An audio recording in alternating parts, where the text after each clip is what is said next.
오늘은 믿음의 복음 그 8번째 시간입니다. 하나님께서 기뻐하시는 것은 바로 우리의 믿음인 줄 믿습니다. 우리가 잘 아는 히브리서 11장 6절 말씀 우리 한번 암송해 볼까요? 시작.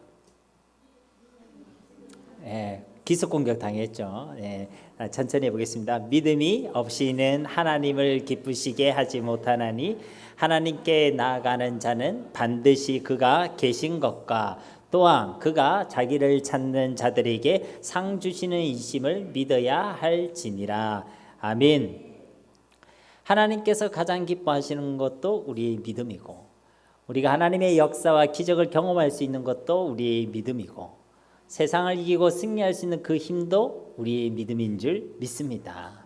근데 반대로 생각해 보면요, 하나님께서 싫어하시는 것이 우리의 불신앙이고, 우리가 우리의 삶 가운데 하나님의 부재를 경험하고 하나님의 일하심을 경험하지 못하고 또 하나님의 역사를 경험하지 못하는 것도 사실은 믿음의 문제인 것이고, 우리가 세상 가운데서 끊임없이 실패하고 낙심하고 넘어지는 것 역시도 바로 우리의 믿음의 문제라는 것입니다. 돈이 부족해서, 실력이 없어서, 지식과 경험이 미천해서 그가 아니라 우리 가운데 온전한 믿음이 없어서 우리가 실패하고 넘어진다는 것이죠. 만약 우리 가운데 온전한 믿음이 있다면요, 우리는 어떤 상황과 어떤 환경 속에서도 흔들리지 아니할 것입니다.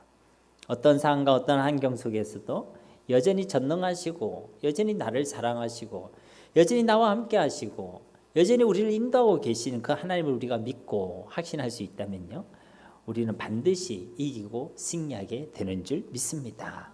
결국요, 우리 인생의 문제는요, 바로 믿음의 문제라는 것입니다. 믿음이 없어서 구원에 이르지 못하는 것이고, 믿음이 없어서 계속 흔들리고 실패하는 것이고, 믿음이 없어서 염려와 걱정에 늪에서 헤어날 수가 없다는 것이죠. 문제가 하나이기 때문에 해답도 하나입니다. 우리 가운데 뭐가 있으면 된다고요? 믿음만 있으면 되는 것입니다. 하나님과 예수 그리스도 그리고 그 진리의 말씀을 믿는 믿음만, 그 믿음의 온전함이 우리 가운데 있느냐 없느냐, 그것이 바로 우리 인생의 핵심이란 것이죠. 우리 가운데 하나님이 주시는 분명한 믿음이 있기를 원하고, 또 그 믿음이 날마다 자라고 성장하고 성숙해지기를 주님의 이름으로 축복합니다.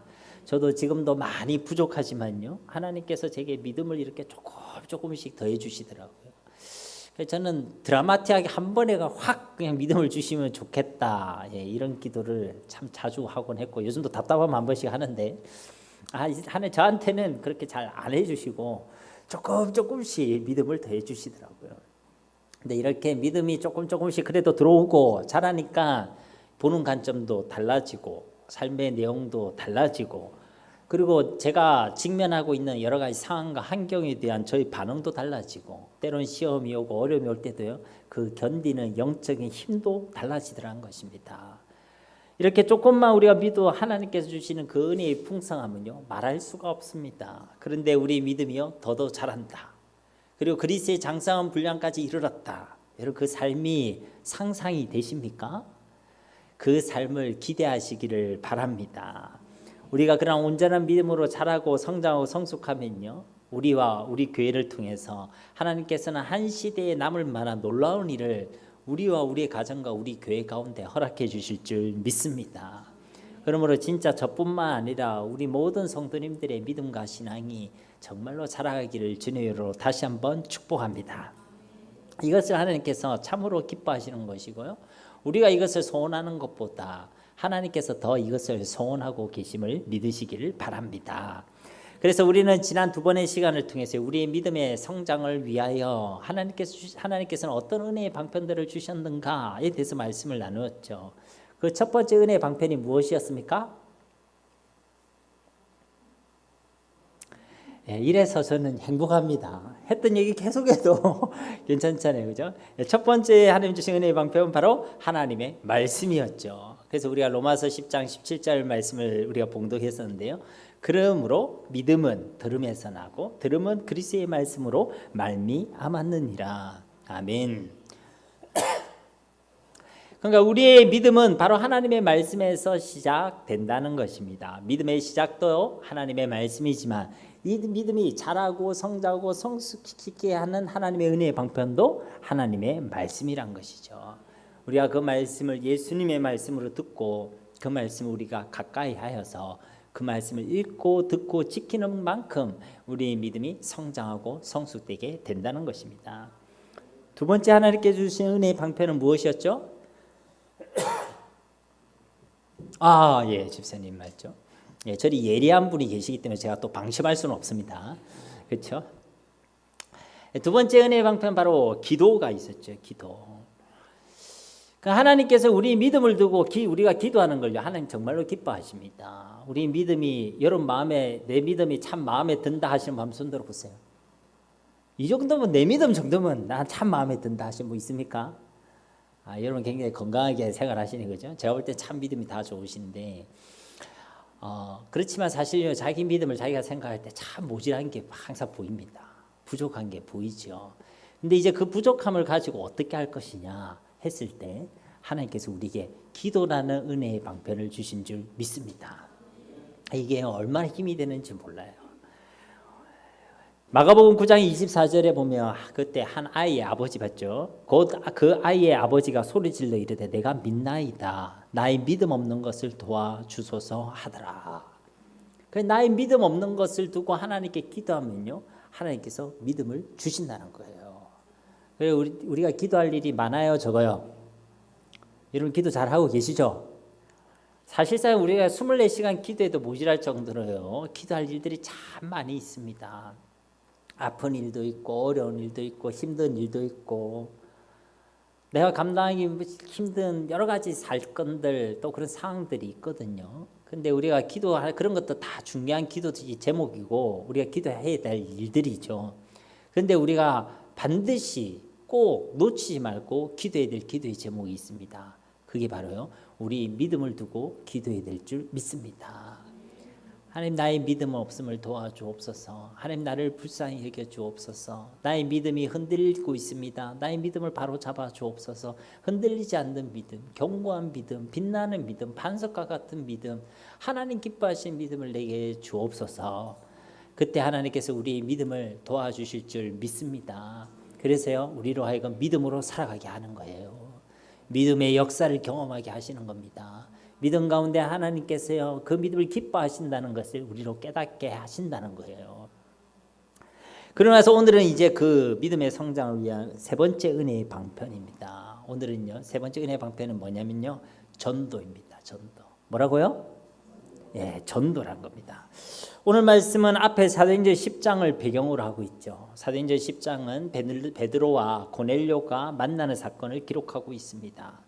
고넬료는 어떤 사람이냐? 사도행전 10장 2절 말씀에 보면요, 그가 경건하여 온 지방과 더불어 하나님을 경외하며 백성을 많이 구제하고 하나님께 항상 기도하더니, 그는 경건한 사람이었다는 것이죠. 또 온 지방과 함께 하나님을 경외하는 사람이었습니다. 하나님에 대해서도 신실했지만 이웃에 대해서도 사랑과 구제를 나누기 힘쓰는 사람이었죠. 그리고 하나님께 기도하던 사람이었습니다. 이런 그가 하나님께 기도하던 어느 날 환상 중에 하나님께서 그에게 말씀을 주셨어요. 욥바에 있는 시몬 베드로를 청해라 라고 말씀하셨죠. 그래서 고넬료는 사람들을요, 이 욥바 지역으로 보내었습니다. 그리고 그들이 욥바에 도착했을 때 마침 베드로도요, 함께 기도하고 있었습니다. 그런데 이 베드로가 기도할 때요, 어떤 일이 있었냐면 사도행전 11장 5절 말씀에 보면, 이르되 내가 욥바시에서 기도할 때에 항우란 중에 환상을 보니 큰 보자기 같은 그릇이 내 귀에 매어 하늘로부터 내려 내 앞에까지 드리어지거늘. 항우란 중에요, 환상을 봤다는 겁니다. 하늘에서요, 큰 보자기 같은 게 내려왔습니다. 자세히 보니까요, 그 땅에 네 발 가진 것들과 들짐승과 기는 것과 공중에 나는 것들이 있었어요. 그때 소리가 들려왔죠. 베드로야, 일어나 잡아 먹어라. 그 베드로가 어떻게 했습니까? 네, 감사합니다. 잘 먹겠습니다. 이렇게 했나요? 그렇게 하지 않았죠. 주님, 그럴 수 없습니다. 주님께서 속되거나 깨끗이 아니하던 것을 제가 어찌 먹겠습니까? 결코 지금까지 결코 제 입에 들어간 적이 없었습니다. 이렇게 얘기했습니다. 왜 그가 그렇게 얘기했냐면 레위기 11장에 보면 음식에 대한 정결법이 기록되어져 있죠. 유대인들은 그것을 거의 목숨과 같이 지키고 있었기 때문이었을 것입니다. 그래서 베드로는 이것을 지켜내기 위해서요, 하나님이 먹어라라고 했는데도요 거절의 고백을 드렸던 것이죠. 그러자 하나님께서 또 말씀합니다. 뭐라 얘기하냐면 하나님이 깨끗하게 하신 것을 네가 속되다고 하지 말라. 이 일이 한 번도 아니고 두 번, 그리고 세 번까지 반복이 되어졌죠. 한 번 얘기하면 먹을 만도 하는데 베드로는 흔들리지 않았습니다. 두 번 얘기하면 흔들릴 만한데 저와 여러분은 번쯤 이제 침 흘리고 있을 건데 베드로는 흔들리지 않았다고요. 세 번쯤 반복되면 베드로의 생각이 바뀌고 관점도 바뀌어야 되는데 실상 그러지 못했다는 것입니다. 세 번이 끝나도요 베드로의 생각이 바뀌지 않았어요. 사도행전 10장 17절 말씀을 보십시오. 베드로가 본 바와 환상이 무슨 뜻인지 속으로 의아해 하더니, 그러니까 세 번이 끝났는데도 베드로의 마음속에는 여전히 의아한 마음이 들었다는 겁니다. 의구심이 들었다는 것이죠. 그러니까 베드로가 지금 이 하나님의 말씀, 하나님의 뜻을 온전히 받아들이지 못했다, 이렇게 이해할 수 있다는 것입니다. 그만큼 베드로, 그가 유대인으로서 수십 년간 살아왔던 그의 생활 습관들, 그리고 관점과 사고들은 결코 쉽게 바뀌지 않는다는 것을 말씀을 통해 우리에게 보여주고 있다는 것이죠. 그런데 이 관점, 이 사고, 이 습관이 언제 깨어지고 언제 바뀌게 됩니까? 베드로가 고넬료를 만났을 때에 그에게 예수 그리스도의 복음을 전했죠. 그리고 이방인인 고넬료와 그와 함께 많은 사람들이 이 복음을 받아들입니다. 그리고 그들에게 성령이 임하는 것을 그가 목격하죠. 바로 그때에 지금까지 그가 가지고 있었던 굳은 생각들과 관점과 가치관들이요 완전히 깨어지고 완전히 변화되고 완전히 달라지게 됨을 그가 경험할 수 있었습니다. 언제 어디에서요? 바로 전도의 현장에서 예수 그리스도의 복음을 증거하는 그곳에 성령 하나님이 역사하시는 것을 볼 때에 그의 생각과 그의 관점과 오래된 그의 습관들이 완전히 변화되는 것을 그가 경험할 수 있었다는 것입니다. 근데 이 베드로는 이제 이렇게 좀 변했어요. 완전히 변했느냐? 그 뒤에도 또 바울한테 막 꾸짖음 듣고 그러죠. 완전히 변하지는 않았어요. 근데 조금 더 믿음이 성장하고 성숙해졌다는 겁니다. 그런데 이만큼 더 성숙하지 못한 사람들이 있었죠. 바로 예루살렘에 있던 유대인 그리스도인들이었습니다. 그래서 이들은 베드로와 그의 사역을 비방하고 비판하지요. 사도행전 11장 2절과 3절 말씀에 보면요, 베드로가 예루살렘에 올라갔을 때 할례자들이 비난하여 이르되 네가 무할례자의 집에 들어가 함께 먹었다 하니, 그러니까 이방인 집에 들어간 걸 가지고 이제 책망하는 거예요. 네가 어떻게 무할례자의 집, 이방인의 집에 들어갈 수 있느냐. 이것이 이제 자신들을 거룩함을 지키지 못했다, 이런 것을 지금 힐난하고 있는 것입니다. 그들과 함께 식사한 거를, 그리고 그들과 함께 한 거를 이런 베드로를 거룩하지 못하다 여기고 정결하지 못하다 여기고 그리고 비방했다는 것이죠. 이들 머릿속에 뭐가 가득 차 있었냐면 이스라엘 백성들 말고 자신들 말고는 구원받을 수 없다, 이런 생각을 가지고 있었던 것입니다. 이방인들이 어떻게 성령의 역사를 경험할 수 있느냐? 그럴 수 없다, 그렇게 생각하고 있었다는 것이죠. 읽지는 않았지만 오늘 본문 말씀의 그 다음 절인 19절 말씀을 한번 보십시오. 그때 스데반의 일로 일어난 환란으로 말미암아 흩어진 자들이 베니게와 구브로 안디옥까지 이르러 유대인에게만 말씀을 전하는데, 그러니까 스데반의 환란으로 해서 이 사람들이 핍박을 받고 이제 흩어지고 있는 그런 상황들 아닙니까, 그죠? 그런데 그들도 보면요, 누구에게만 복음을 전했다고요? 유대인에게만 복음을 전했다. 그러니까 그들의 가치관과 생각과 관점이 여전히 변하지 않는 겁니다. 핍박을 받아가면서도 복음을 전할 정도로 괜찮은 사람들인데, 우리 중에 누가 핍박하면 예배도 안 드리고 핍박하면 복음도 안 전하고 할 사람이 간혹 있을 수 있지만, 이 사람들은 생명의 위협을 피해가면서 복음을 전할 정도로 좀 신앙이 괜찮은 사람들인데도 관점이 변하지 않는 거예요. 그들의 가치관과 습관이 변하지 않는 거예요. 그런데 이런 예루살렘 교회의 지리와 비난에 대해서요, 베드로가 이제 답변하죠. 그 답변하는 내용 중 일부가 오늘 우리 봉독한 바로 그 말씀입니다. 15절 말씀에 보면 내가 말을 시작할 때 성령이 그들에게 임하시기를 처음 우리에게 하신 것과 같이 하는지라. 내가 말을 시작할 때 어떤 말을 했습니까? 예수 그리스도의 복음을 전했겠죠. 누구에게요? 고넬료와 그와 함께한 사람에게 예수 그리스도의 복음을 전할 때에 그 이때는 지금 베드로가 믿음이 온전할 때예요, 아니면 긴가민가 할 때예요?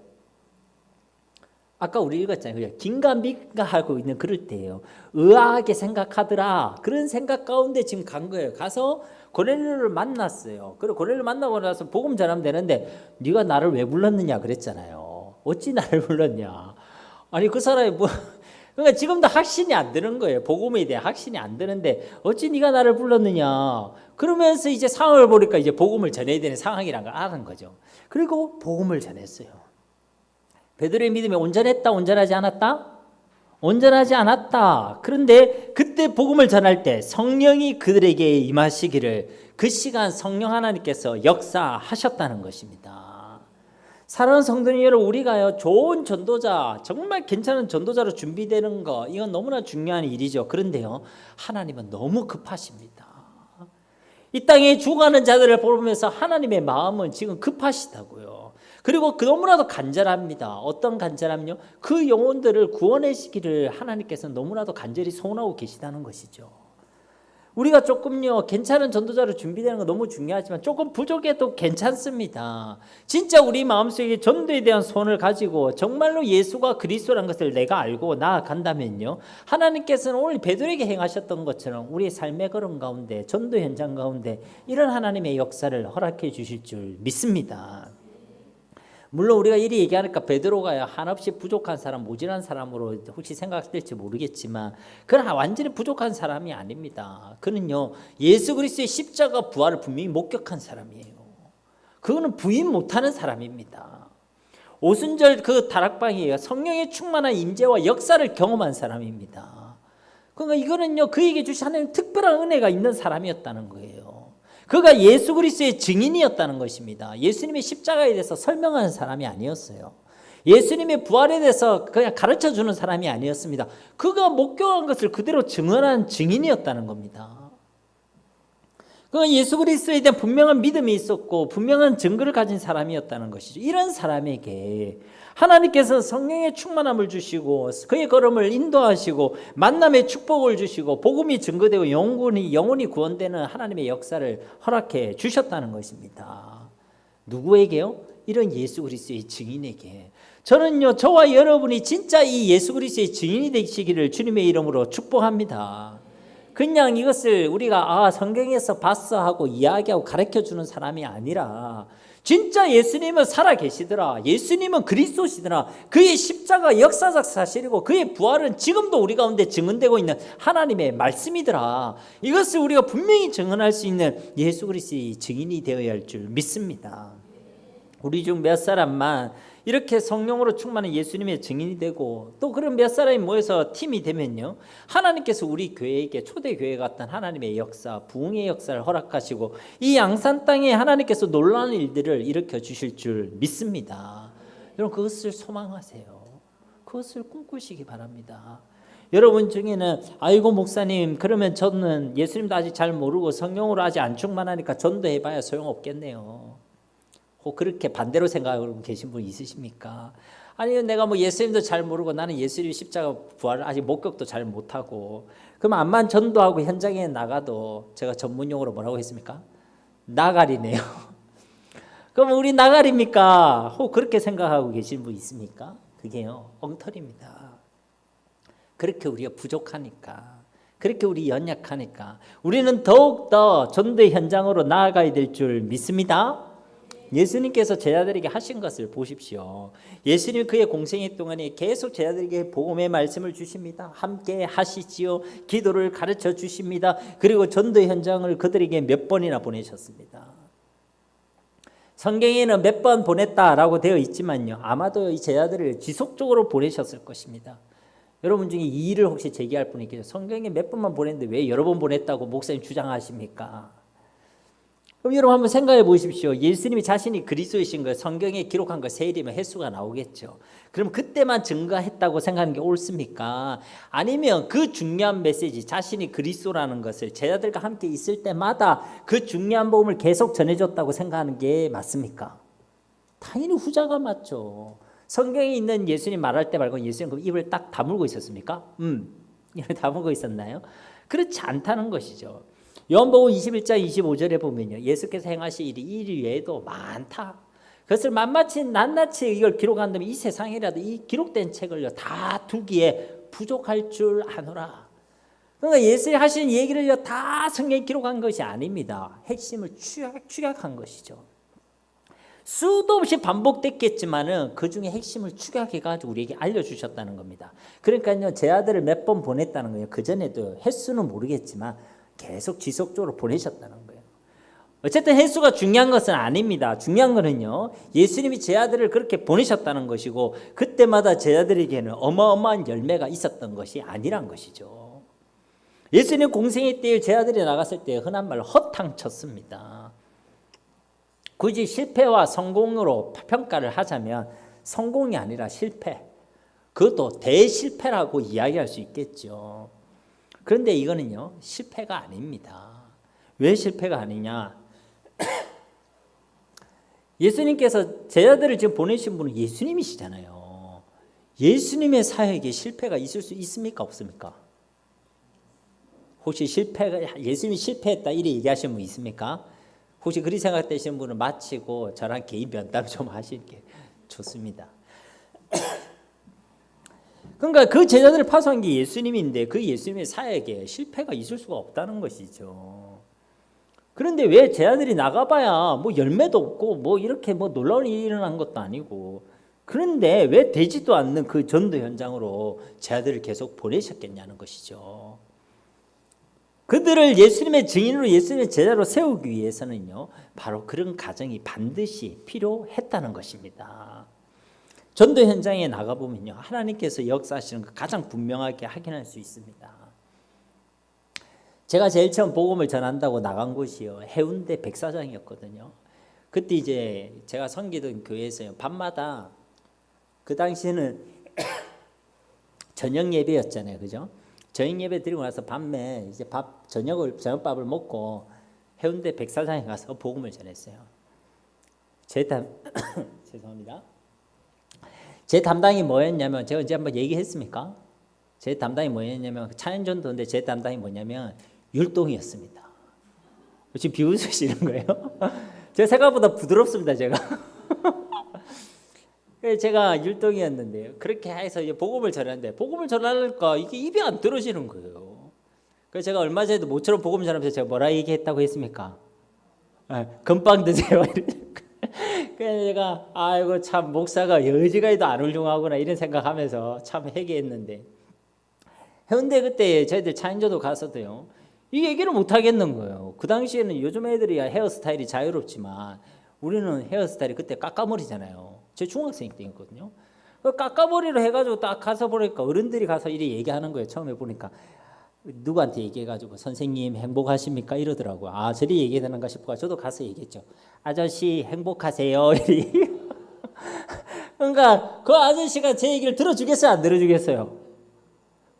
이제 저걸 이제 그 표현을 하자면 에이 애끼 어린 녀석이 뭐 이렇다든지 애들은 가라 뭐 이런 거라든지 계속 거절을 하는 거예요. 그러니까 나갈 때마다요 실망이 되는 거예요, 실망이. 그리고 사실 제가 뭐 전도에 엄청난 열정이 있어 간 게 아니거든요. 왜 갔느냐, 부끄러운 고백이지만 그 당시에 저희 그 학생에 있는 자매 중에 꽤 예쁜 자매가 있었습니다. 그래 그 자매가 자인전도를 가는 거예요. 나보고 율동 같이 하자고 해가지고 거기 이제 뿅 가가지고 아 나도 율동 해야 되는 것 같다. 그리 따라갔던 거였거든요. 그러니까 가을가가 뭘 안 되지, 실망하지, 전도 안 되지. 그래 이제 그래도 전도를 해야 되는 것 같다 싶어가지고 어떻게든 갔거든요. 그 제 친구 중에 또 한 놈이 굉장히 이 복음을 막 열심히 전하는 거예요. 그 친구는 가도 이상하게 애들은 가라 안 하고 있어요. 복음을 듣는 거예요, 어른이. 또 그 어른이 예수를 영접하네. 그러면 여기에서 제가 선한 도전이 일어난 게 아니고 엄청 질투가 나는 거예요. 아니 똑같이 내가 똑똑해도 내가 더 똑똑한데 왜 쟤는 저렇게 하나님께서 복음을 전하게 하고 왜 나는 안 줍니까? 그래 하나님 보고요 엄청 씨름했습니다. 나도 복음 좀 전하게 해달라고.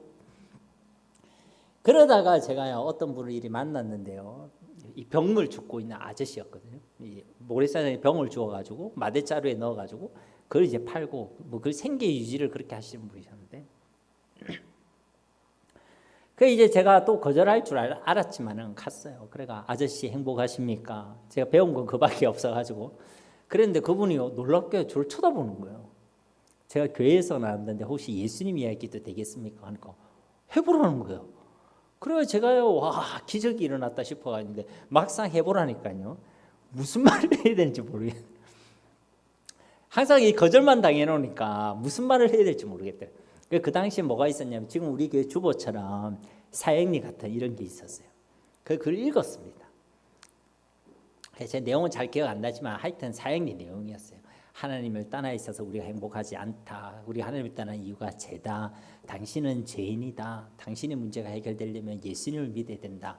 예수님이 십자가에서 죽으시고 부활하심으로 우리의 문제가 해결되었다. 오늘 당신이 예수님 영접하면 하나님의 자녀가 된다.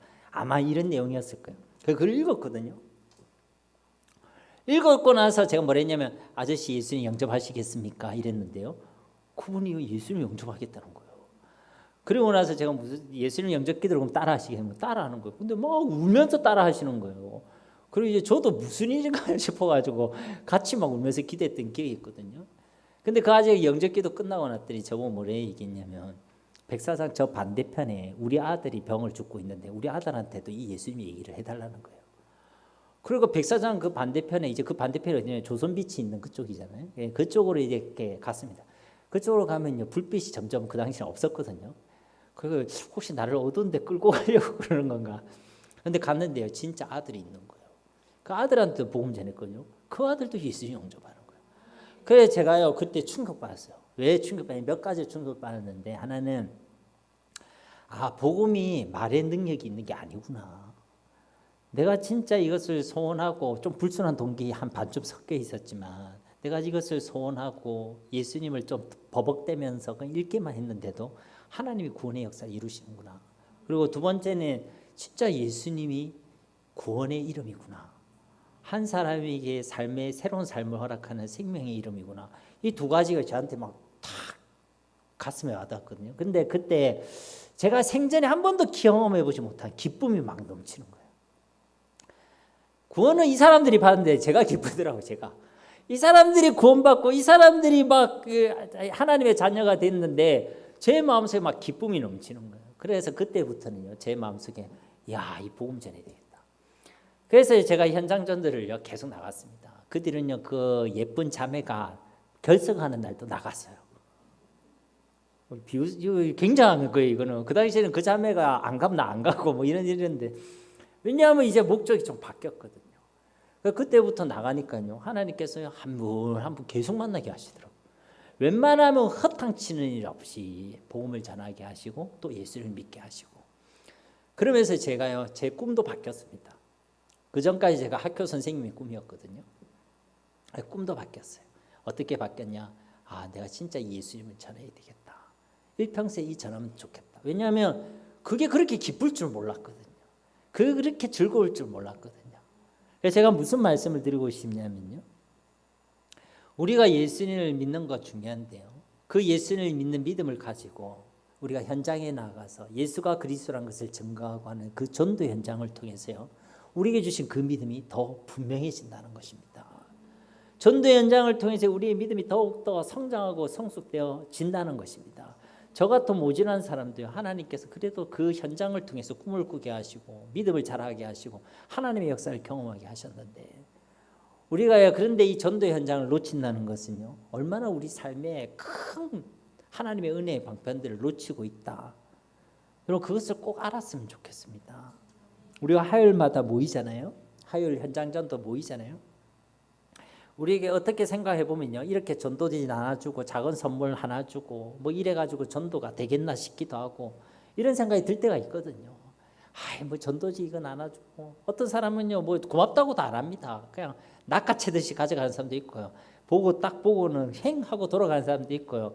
그리고 말 한마디 받아서 잘 됐다 싶어가지고 말 한마디 붙이려고 하면 어디서 뭐 축지법을 쓰듯이 휙 도망가시는 분도 계시고, 이제 그렇게 되면요, 참 이게 마음이 섭섭할 때가 있어요. 그래서 제가요, 이 화요 전도를 하면서 제일 부러운 분이 어떤 분이냐면, 어쩌다가 이제 한번 얘기를 하면 이제 이런 일이 있었다 얘기할 게 있거든요. 제일 부러운 분이 어떤 분이냐면, 전도지를 나눠주고 나서 그분과 몇 마디를 나눈 사람, 그 사람이 그렇게 부럽더라고요. 제가 화요 전도대 시작했는데 이때까지 3명밖에 못 만났습니다. 몇 마디 나눈 사람.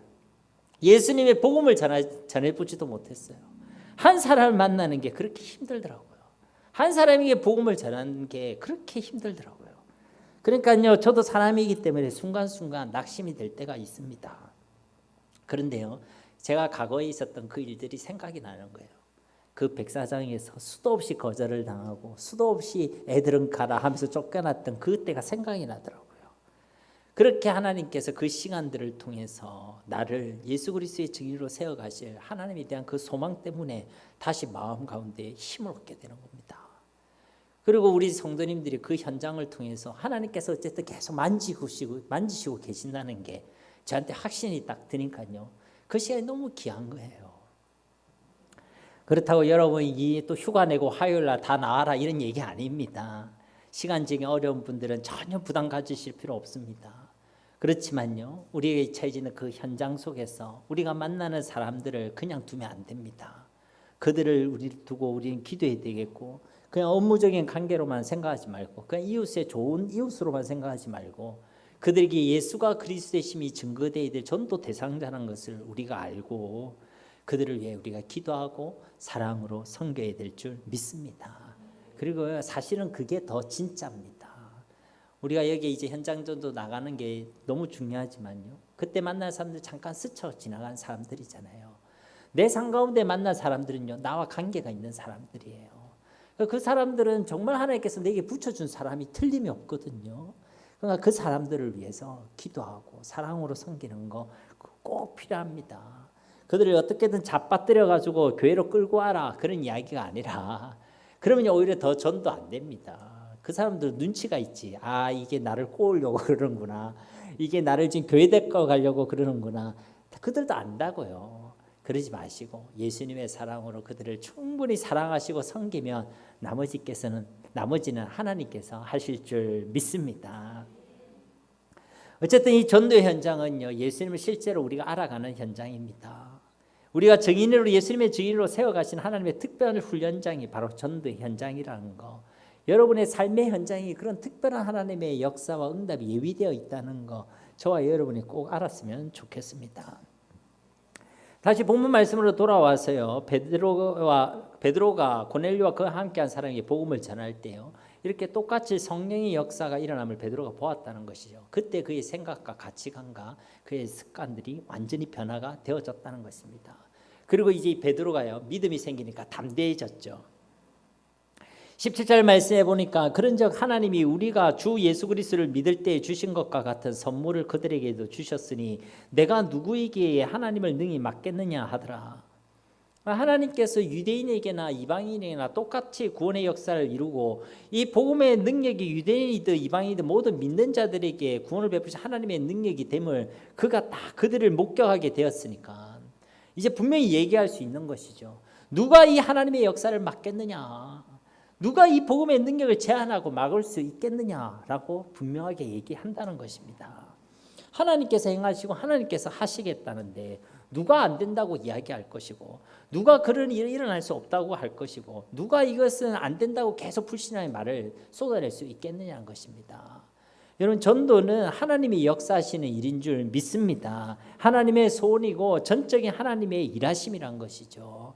하나님이 하시겠다면 반드시 그대로 된다는 것입니다. 오늘날 시대에 뭐가 힘들고 전도가 안 되고 어떻고 저떻고 우리가 생각할 때는 그 다 합리적이고 맞는 이유들일 것입니다. 그러나 하나님께서 소원하셨고 하나님께서 하시겠다 한 이상 반드시 그리 될 줄로 믿습니다. 단지요, 이 일에 하나님께서는 저와 여러분을 필요로 하시는 거예요. 저와 여러분을 사용하시겠다고 말씀해 주고 계신다는 것입니다. 여기에 소원을 맞추고 방향을 맞추고 여기에 우리가 정말 우리 사역의 모든 삶의 방향을 딱 맞추면요, 하나님께서 그 사람을 통해서 하나님의 소원이 이 전도의 역사와 열매를 행하게 하실 줄 믿습니다. 이런 하나님의 역사에 대한 베드로의 간증과 고백을 들었던 이 할례 받은 유대인 그리스도인들은요, 이제 이렇게 고백합니다. 18절 말씀에 그들이 이 말을 듣고 잠잠하여 하나님께 영광을 돌려 이르되 그러면 하나님께서 이방인에게도 생명 얻는 해결을 주셨도다 하니라. 그들이 어떻게 되었다고요? 그들이 잠잠해졌다. 그전엔 베드로를 힐난하고 비방하고 그리고 불신했던 그들의 입이요 이제는 잠잠해졌다는 것입니다. 하나님의 역사가 나타나면 모든 불신앙의 말들, 불신앙의 생각은 다 꺾이게 되어 있어요.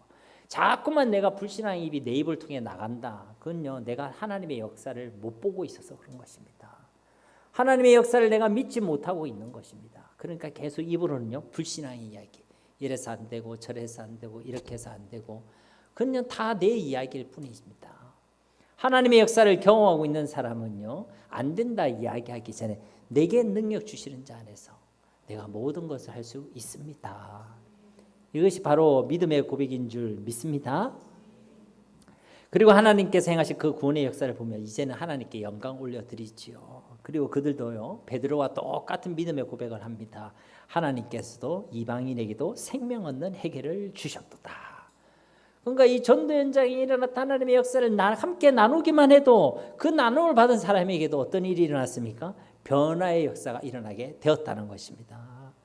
그러니까 우리가 전도하고 그리고 전도 현장에 나가고 그곳의 성령의 역사를 보면 그 사람이 제일 먼저 복을 받고 은혜를 받겠지만 그 한 사람을 통해 그것을 또 함께 나눌 때 그 공동체 안에 하나님의 역사가 또 한 번 일어나고 우리 가운데도 하나님 우리를 변화시키는 하나님의 일하심을 경험하게 하신다는 것입니다. 이들도 그리고 베드로 역시도 그들이 가지고 있던 생각과 또 이 관점과 습관들이 쉽게 변하는 사람들이 아니었죠. 그런데 이런 하나님의 역사를 목격하고 그것을 함께 나눌 때 이런 놀라운 일들이 일어났다는 것입니다.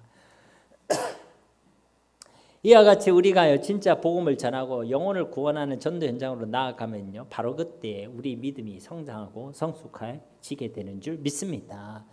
제가 기억하는 한 권사님이 계시는데 그 권사님은 제가 언제 나눴는지 기억이 잘 안 납니다. 근데 그 권사님에게는요 어려움이 있었어요. 어떤 어려움이 있었냐면 자녀가 둘이 있었는데요. 첫째 따님께서요 세상을 먼저 떠났어요. 스스로 목숨을 끊었거든요. 그리고 둘째는 아들이었는데 아들에게는요 영적인 문제가 찾아와서 이 귀신 들려 있었습니다.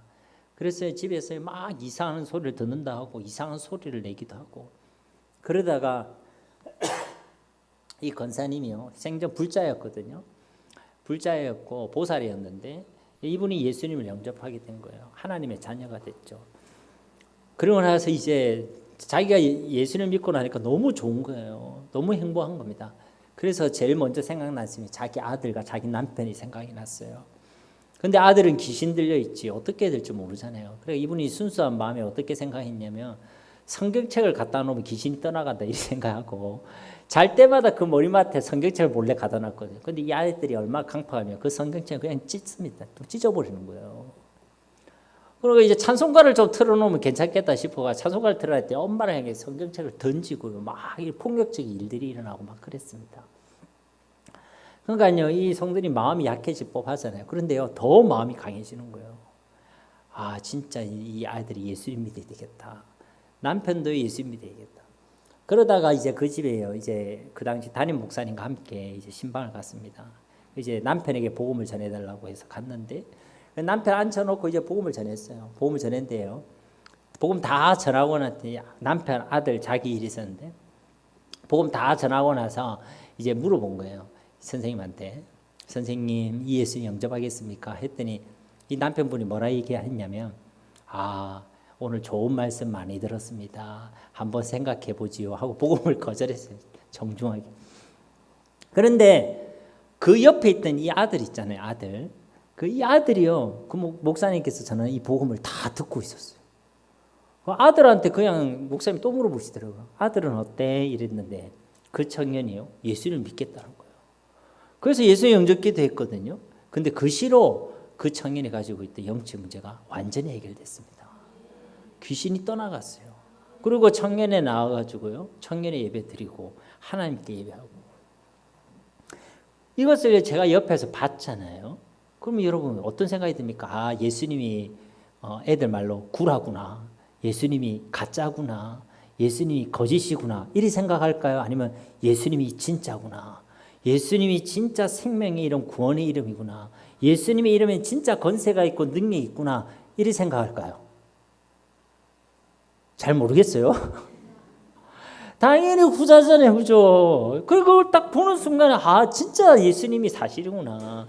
야, 성경이 사실이구나. 우리가 믿는 믿음과 신앙이 진짜구나. 세상에 그 무엇이 있어서 사탄의 권세를 깨뜨리고, 세상에 그 무엇이 있어서 한 사람의 인생을 이렇게 변화시키고, 세상에 그 무엇이 있어서 진짜 행복과 그 만족감을 누리게 할 수 있겠느냐. 예수 그리스도밖에 없다.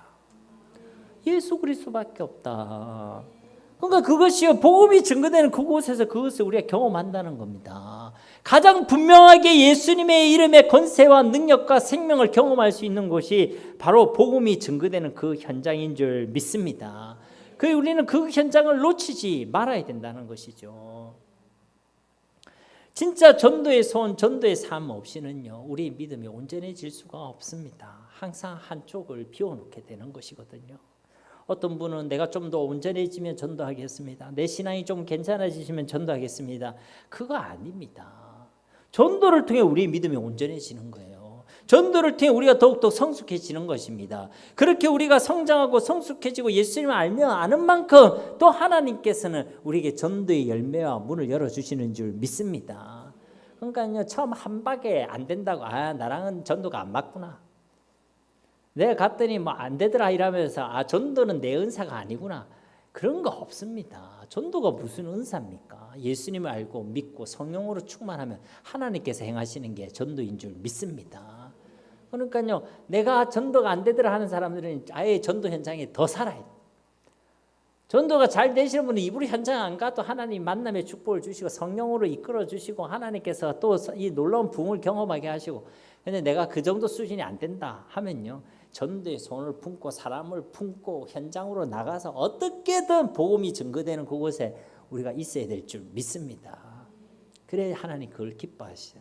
그게 하나님께서 우리를 세워가시는 하나님의 방법인 줄 믿습니다. 그래서 성경은 자꾸만 우리를 보고요, 가라고 말씀하십니다. 마태복음 28장 19절에도 그러므로 너희는 가서 모든 민족을 제자로 삼아 아버지와 아들과 성령의 이름으로 세례를 베풀고, 모든 민족에게 가라는 겁니다. 사람을 가리지 말고, 민족도 가리지 말고, 지역도 가리지 말고, 하나님의 능력을 제한하지 말고 가라는 것이죠. 디모데후서 4장 2절 말씀에도 너는 말씀을 전파하라. 때를 얻든지 못 얻든지 항상 힘쓰라. 범사에 오래 참음과 가르침으로 경책하며 경계하며 권하라. 때를 핑계대지 말고, 시간을 핑계대지 말고, 뭐 때문에 안 돼요, 상황 때문에 안 되고, 여건 때문에 안 되고, 시간이 없어서 안 되고, 피곤해서 안 되고, 그러지 말고 때를 얻든지 못 얻든지 너는 하나님의 말씀을 전파하라. 그게 우리 살 길입니다.